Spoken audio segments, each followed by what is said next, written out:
The Tour of Flanders, the Amstel Gold Race, and now the Fleche Wallonne. Tadej Pogacar is the king of the mountain, the winner on the Mer de Huy, and the star of the Belgian Classic. 194 kilometers, and he pounced with just 175 meters remaining. He saw Michael Woods fade and held enough of an advantage on Matthias Skjelmose, who finished second, to take his breath before a victory salute to the fans watching roadside, one of the greatest cyclists of this generation. But before we could get to the finish line, there was a lot of racing in southern Belgium, the area called Wallonne, known for its climbs down there. We had 3 times up the Mer de Huy today and plenty of other climbs. A group of 8 formed early on, and in that group was Alpecin rider Søren Kragh Andersen, who was on a ripper today. Also, Israel Premier Tech, the team of Michael Woods, placed the South African rider Daryl Impey up in the move. That group of 8 had a maximum of around 3.5 minutes during the day. And then we saw the race start to unravel for Groupama FDJ. Its team leader, David Gaudu, was dropped on the first of 3 climbs up the Mer de Huy. He later abandoned the race. There must be some sort of sickness going on through the team because their other riders were being dropped as well. But Søren Kragh Andersen was on the ride of the day, up there in the escape, really punching it. We saw that on the second of 3 climbs up the Mer de Huy.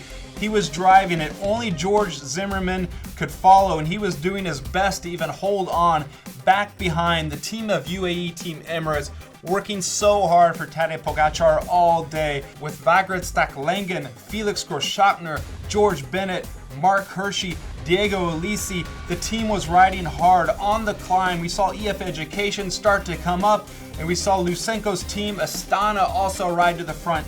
In fact, Astana launched Battistella out of the group, and he was marked by Attila Valter from Team Jumbo-Visma. Søren Kragh Andersen and Zimmerman held on to only 55 seconds at the top of the Mer de Huy with 36.6 kilometers left to race. Battistella was bridging up, as too was Soudal Quickstep's rider Louis Vervaeke, and the team was desperate to get something out of one of these classics before the classic season comes to an end. Those two would bridge up to Søren Kragh Andersen and George Zimmerman, making 4. With 20.6 kilometers left to race, we saw a crash that appeared to be caused by Jimmy Janssen going down first, but unfortunately in that crash was American Nilsen Powless and several others. They wouldn't see the front of the race again. On the flats, it was UAE always in control. Sam Omen from Jumbo-Visma tried something. Simon Clark was working for Israel Premier Tech. George Bennett from UAE was driving it in the crosswind. 16.5 kilometers left to race. 3 UAE riders were up front over the climb of the Côte d'Areffe. Then we got on to the final, the penultimate climb before the Mer de Huy climb, 1.3 kilometer climb, and Louis Vervaeke was driving it. All that was left at that point was Søren Kragh Andersen, but he was jettisoned. The last of the original escapee riders was gone. Vervaeke was on his own, charging to the final big climb of the day, the Mer de Huy. On the flats, heading into the village of Huy, past the nuclear towers, we could see UAE up front. Diego Ulissi working so hard to keep the pace high. Mark Hirschi up there driving it as well. 2.2 kilometers to go, heading into the village. 1.3 kilometers to go, the climb starts.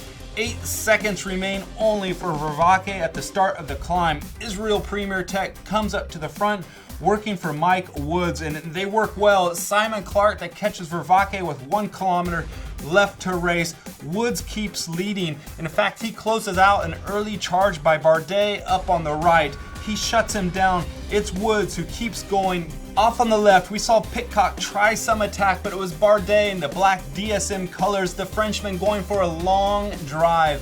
Woods would overtake him, but then Woods was overtaken by 2 Trek Segafredo riders, the Italian Julius Ciccone on his left and Matthias Skjelmose on his right. Skjelmose would go on, but Tadej Pogacar, 175 meters to go, opens up. Skjelmose couldn't do anything to stop Tadej Pogacar from winning Fleche Wallonne today. Skjelmose took second place by a distance. Mikel Landa in third. Mike Woods finishing fourth, holding off Ciccone in 5th place. It was a spectacular finish by a rider who never gets bored with winning. Tornado Tadej ripped through the small village of Huy, a Pogacar punch to the top of its climb, and in an already stunning 2023 season, added a new win to his Palmares the Fleche Wallonne.